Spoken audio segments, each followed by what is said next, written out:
Dugaan kekerasan fisik yang terjadi di Sekolah Selamat Pagi Indonesia ini diungkapkan oleh korban kepada Lembaga Perlindungan Anak. Tersangka kasus kekerasan seksual di Sekolah Selamat. Sementara itu, saudara, kasus dugaan pengeroyokan kembali terjadi di lingkungan sekolah di Banda Aceh. Dugaan pengeroyokan yang dilakukan kakak kelas pada adik kelas ini membuat orang tua siswa melaporkan kasus tersebut ke pihak kepolisian.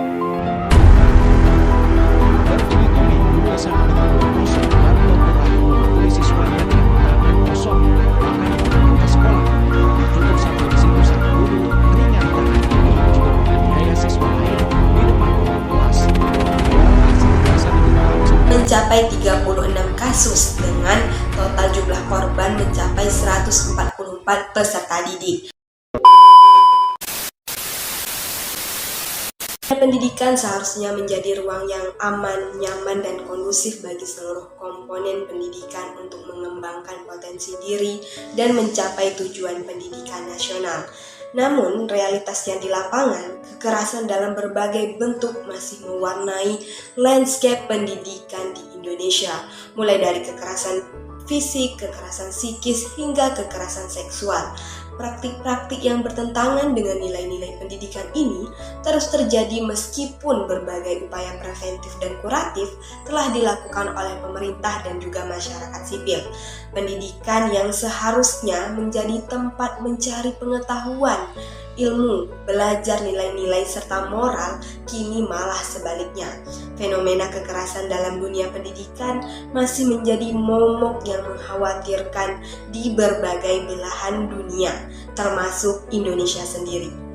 Data fakta mengenai kekerasan di dunia pendidikan ini sudah banyak ditemukan.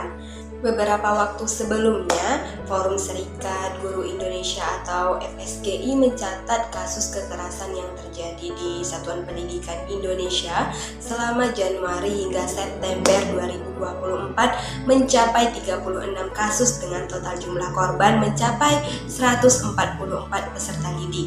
Nah, dari 36 kasus itu mencakup 4 jenis kekerasan dengan kasus tertinggi adalah kekerasan fisik, disusul dengan kekerasan seksual, kekerasan psikis, dan juga kebijakan yang mengandung kekerasan. Nah, dari catatan itu, kebanyakan kasus terjadi di jenjang pendidikan SMP, yakni sebanyak 36%, disusul SMA 28%, serta SD 33,3%, dan SMK 14%. Dari jumlah tersebut, 66,6% terjadi di sekolah di bawah kewenangan Kemdikbud dan juga 33,3% terjadi di sekolah di bawah naungan Kemenag. Nah, bahkan tidak hanya itu, Jaringan Pemantau Pendidikan Indonesia JPPI dan juga data pantauan yang diperoleh dari Ikhtisar Eksekutif Stranas PKTA 2016-2020 menyebutkan bahwa sebanyak 48% siswa pernah mengalami kekerasan di sekolah.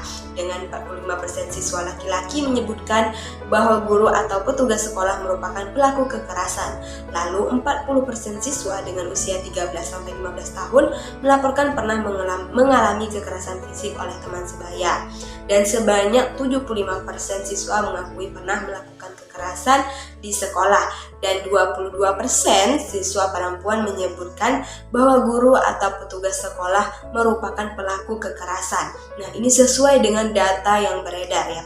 Nah, kalau bicara mengenai faktor penyebab terjadinya kekerasan dalam dunia pendidikan ini tentu ada banyak ya, seperti misalnya faktor struktural, faktor sosial budaya, dan juga faktor personal. Nah, ini merupakan faktor-faktor yang menyebabkan terjadinya, mungkin tidak semua ya, tapi kebanyakan itu adalah faktor-faktor yang turut berkontribusi dari kasus-kasus kekerasan yang ada dan terjadi. Nah, dari adanya kejadian kekerasan ini bukan berarti tidak menimbulkan dampak. Tentu dampak yang dihasilkan juga sangat besar.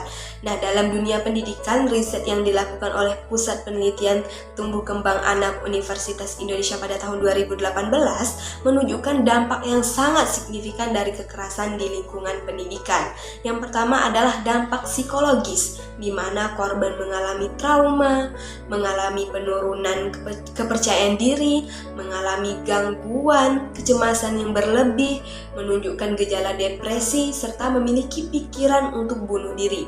Nah, yang kedua ada dampak dari segi akademis, yaitu mengalami penurunan motivasi belajar, mengalami penurunan prestasi akademik, sering membolos sekolah. Nah, ada juga yang ingin tiba-tiba pindah sekolah dan juga putus sekolah.